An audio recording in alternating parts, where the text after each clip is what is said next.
It is Friday, October 11th. Let's talk PlayStation.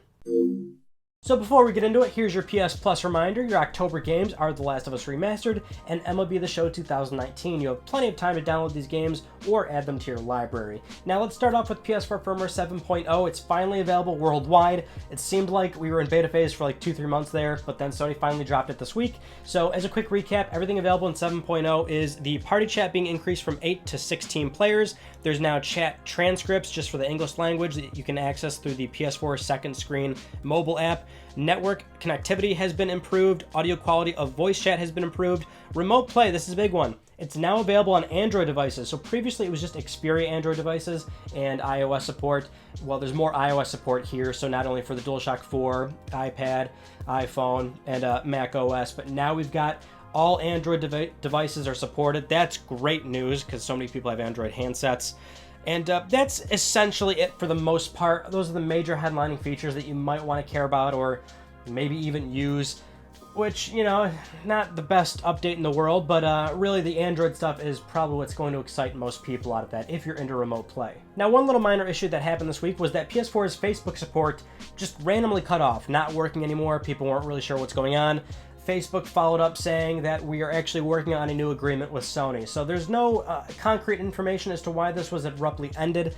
Something to do with Facebook's API and their current privacy scandal that they've got going on, and they've got a lot of restructuring going on. Obviously, this is something where Sony, it's not like Sony pulled Facebook support, but rather something just might have gone wrong on their end. So Facebook did respond saying that they're working on a new contract agreement to hopefully get that working soon, because that does seem a bit premature. It's not like one of those things where this is 3-4 years in the PS5 life cycle and then PS4, you know, social features start to die off or lose their support. So at the very least, if you used Facebook on PS4, you'll get that support back hopefully soon. So in not so great news, it was confirmed this past week that dozens of employees at SIE Europe have been laid off, unfortunately. So different departments, doesn't sound like a massive amount of people, but dozens implies at least 24, I would assume.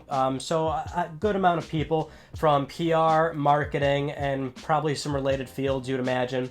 But this is just part of Sony's restructuring efforts from what we're hearing.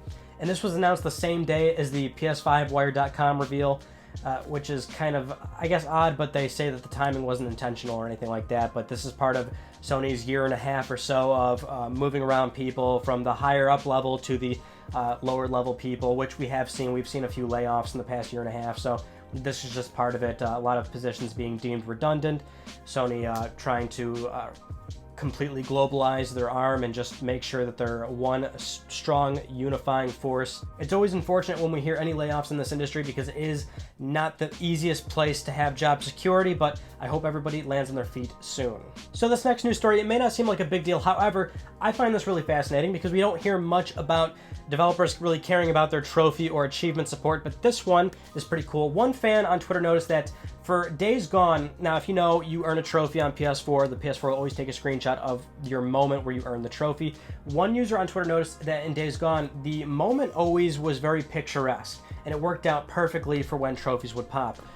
And this was later confirmed of being intentional by Eric Jensen, the open world lead designer on Days Gone, saying that yes, I did this, I scripted all these moments, I wanted to capture the trophy element with significant portions of the game that make a lot of sense and make the picture actually have some meaning to it. I think that's really cool, and that is something where I sometimes do go through my trophy list and I look through some of the images that have been captured, which, FYI, if you didn't know, it's possible to delete those images and then you lose the screenshot. So let's say, for example, you wipe all your photos just because you just don't care. But if you did care about trophy images, those will get wiped as well. So I learned that the hard way. But I like going through that and seeing some of the screenshots, and a lot of them, yeah, they're not timed out all that perfectly. I love when developers take the extra time to make trophies more meaningful, whether that's how they're earned, the pictures on them, and certainly the moment in which they trigger as well. Now, last week we didn't have anything really meaningful to talk about with Death Stranding, which is shocking, but we're back on it, so we got some Death Stranding news. There's a world tour that was announced for the game, so it'll be available in multiple cities, this experience that they're holding. We don't really know what's happening there, just that these are the announced cities of where you can go and I would presume play the game, maybe meet some of the talent from the game. Gotta figure Kojima's gonna be there, I would hope. So maybe you can get something signed or something like that. Again, we don't know what it actually means, but Kojima did say he wanted to do something like this, some sort of tour, some sort of really cool launch experience. So I think this was his idea coming to fruition. All more power to him. It's a big project. I'm sure he's really proud of it. And it'll be a good thing for fans close by to experience, and that's really cool. Now, another thing that happened is PlayStation Worldwide Studios head Shuhei Yoshida described the story of Death Stranding, and he compared it to a really, really good Netflix series, which I think is such a, not weird, but a relatable thing to say. Like, I think that's the best way to convey, like, hey, this is a thing where you're going to go through it, you're going to really enjoy it and binge watch it just like people do with Netflix original series, and you go through it, you love it, it's a big discussion point, a big talking point with your friends, you go on Twitter, you see what people are saying about it. I guess that's kind of what he's getting at there, but I find it so funny that that's how he likened it to, which, again, I think is very relatable. Now, another thing that came out from Famitsu, just kind of a Kojima origin story of him starting his new studio. Apparently, when Kojima left Konami and was starting his own studio again, he didn't have any office space, employees, no funding or anything like that. He went to a bunch of banks in Japan and could not find a loan until he visited the largest bank, and he only got approved because I guess the loan officer was a fan of his series and knew that they could see a return on their loan. So that's how he got his loan approved. Then he couldn't find office space, and then he checked a bunch of places, finally landed one because, once again, the owner of the office space knew of Kojima and his work, and he was also a fan, and that's how he got his office space. So you could see Kojima actually having a bit of a problem trying to get his new studio off the ground. You would think somebody with this levity in the games industry could easily get started back up, but it sounds like he may have had some frustrations actually getting there. Although I could certainly see how he did have a tough go of it, considering being a famous game designer doesn't at all have the same level of impact as somebody that's into real estate and wants money for an investment property, or somebody who's famous for being in movies or music or what have you, right? Or a well-established business owner that has some sort of really impartial business that doesn't really need highly specialized information. Whereas with games, I don't really think you could walk in any bank and just get a loan for game development. I think that is something that you need somebody that really knows the business side of the games industry, and it's not something that you would just get approved for right away. Now, in an interview with GameSpot, the From Software president, Hidetaka Miyazaki, once again talking to us about Bloodborne 2 and how it's not about him, it's not his decision, it is Sony's decision. And that's more or less all he said. In regards to if we'll get a sequel to the famous PlayStation 4 exclusive that released in 2015. Now, this is not the first time this has happened. In fact, I think there's 2 or 3 occasions over the years where he said this exact piece of information. If he wants to do it, it's not really his call. Although I will say, I would imagine he could approach Sony and say, can we direct this, the sequel to the game? And I think the funding would be there. It's not necessarily a situation where Sony has to approach them and say, we want you to do this again. It's their IP. They can put it out to whatever developer they want. But, I don't think it's really a thing where if this project isn't already in production, which, by the way, I don't really think it is, given the history that we have so far. If Miyazaki's gone on to say a few times it's not my decision, I think he's wholeheartedly admitting that, we're not making this game, and we need Sony to provide the funding or provide the interest. But again, he could approach them himself and be like, well, we would like to do this game again. We'd like to work on another partnership again. And it's not like Bloodborne, the first game, did bad.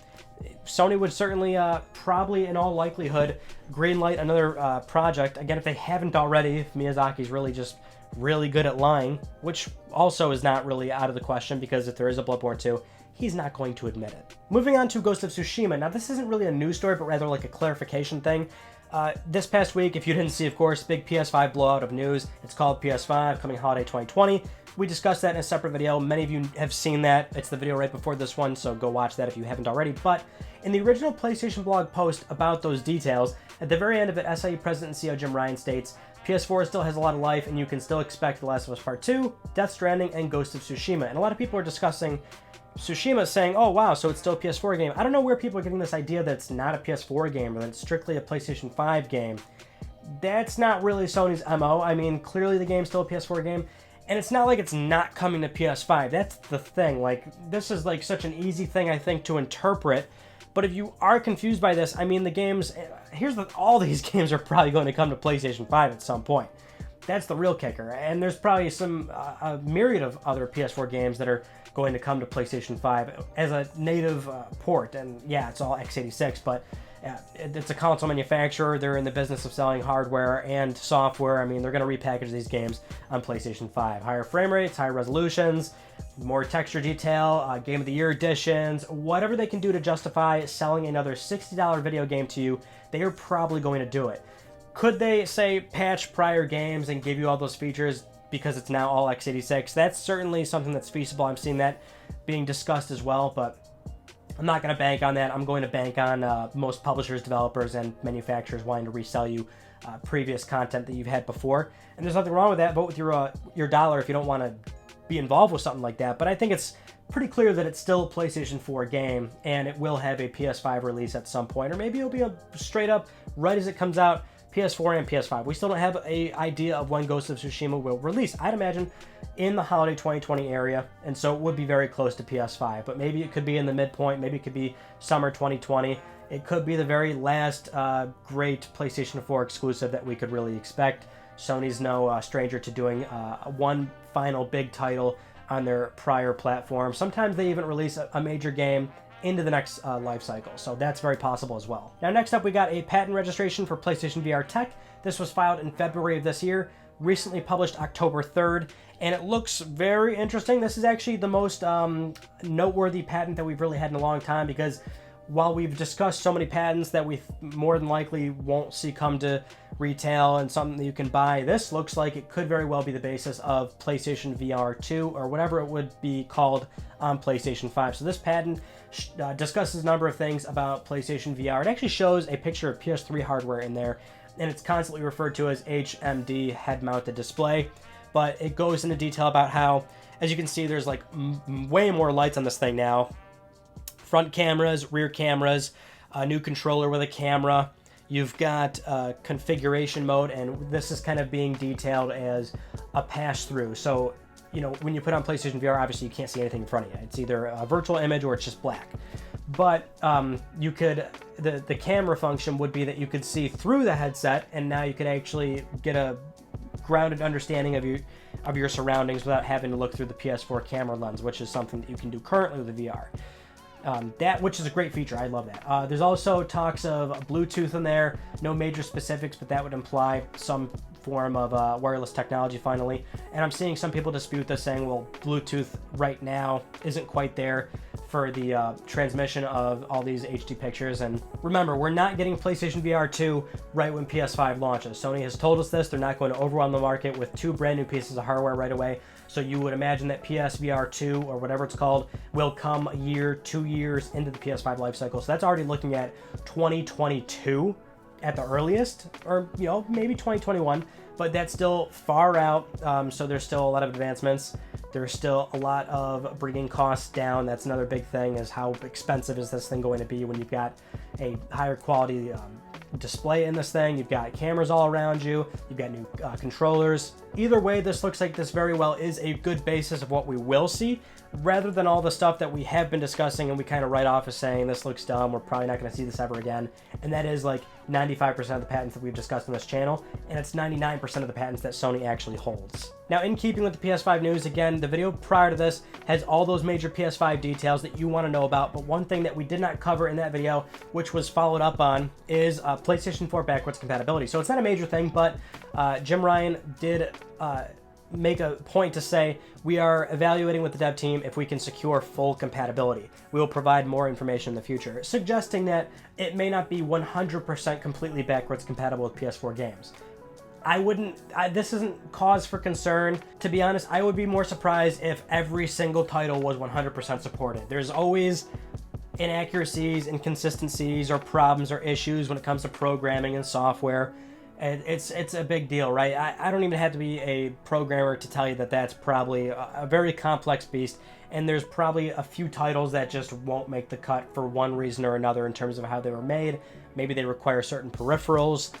Maybe they just don't function properly based off of how the patches were delivered or the DLC that's available on the PlayStation Store, so maybe that doesn't work as correctly. It's such a multifaceted issue, so I'd actually be shocked if they can secure complete compatibility, but there's maybe some odds and ends that they're not going to be able to locked down, and I think that's kind of them covering themselves right now when it comes to the full compatibility list. Also, among all these articles and blog posts about PS5, the real reveal with a conference of some sort will be in 2020, not 2019. Over on Twitter, Sam Parker, who is an IT specialist at Sony, said you can expect a full unveil and the console releasing in 2020. So all inclusive, just like PS4 back in 2013, where it was revealed February and then released in November. We're just in a different scenario here where we're getting articles about it, and then the press stuff and the actual unveiling of the hardware will be all within the year of 2020. So it's really not that much different. It's just that we're getting all this just really weird spoon-fed pieces of information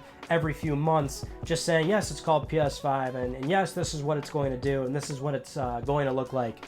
It's almost like the PS4 Reveal 2.0, where back then we had a 2-hour-long conference of PS4, and all we saw was the DualShock 4, the camera, a little bit of UI, some games, tech demos, and no actual console, the physical box, which some people found polarizing, but whatever, it's just a box. The console design was shown at E3, but now we're at a thing where we don't get to see anything, just nothing. Now we get all the details, and you don't even get to have an idea of even close of what all those things look like from February 2013, but not a big deal. We'll get those in the early part of 2020. It'll be interesting if they do the exact same month and release month as well, so February and November for unveil and launch. Also, you're going to really want to pay attention to this next one, but over on Facebook, on the Spanish Pepsi page, they posted this image. That's right, Pepsi Man for the PlayStation 4. Is he back? Is he coming back? Should he come back? If you don't know what I'm talking about, on the PS1, there was a Pepsi Man video game. This was back when a lot of brands were doing so much merchandising, and it was to the point where computer software and game software, that was considered merchandising. Didn't matter what it was, they were just putting their name, their face in every product category that they could think of, and Pepsi Man is a product of that initiative. And it's a hell of a thing of its time, a real masterpiece, some would say. And I think it does have a life in today's age, and I think it should come back. And really, if we want to go the extra mile here, Pepsi Man, I don't think he should be on PS4. I think he needs to be a system seller on PlayStation 5. Will this happen? I don't really know, but what I do know is I think he should make a triumphant return. Now let's get into Let's Talk Plus, the weekly Let's Talk PlayStation giveaway where one of you can win a $10 PSN code, and I'd like to congratulate Ben White. You have won a $10 code. I'll contact you very soon via email or Twitter. If you would like to win a $10 PSN code, we do this every single week here on Let's Talk PlayStation, every Friday, 10 a.m. EST. Follow that link down below to the Gleam website. Supporting this channel a number of ways can gain you an entry. The winner will be announced next week. Let me pay for your games. Those are all the news stories I want to talk about you all. So we did 2 videos this past week, one about PS Now versus Xbox Game Pass and why they really shouldn't be compared, and then one on all the PS5 details, a complete recap and impressions. I've mentioned previously, but now that we're really ramping up to the PS5 stuff and we're getting real information out of Sony, those videos are going to go up pretty much right away as the news breaks. That way we're timely, you're up to date with all the PS5 stuff, and because of that, hit that notification bell so you're up to date with everything going on in the PlayStation 5 world as we usher into a new generation. Now, I don't know what I'm going to be doing for this coming Tuesday's video, but follow on Twitter at Mr. Ryan so you can send me more pictures of your animals because I'm loving that. And we'll be doing some Twitch streams hopefully in the next week or so. I'm just waiting for a good game where I don't really have to think about it too much. A lot of trophy hunting, and that'll be a video in November, but that'll take a lot of editing because it's so much footage. But follow on Twitter and you'll see really what I'm talking about here. But that's it. So that concludes this week's episode of Let's Talk PlayStation. I'm Ryan Badecki. Thank you all so much for talking with me, and I will see you all next Friday.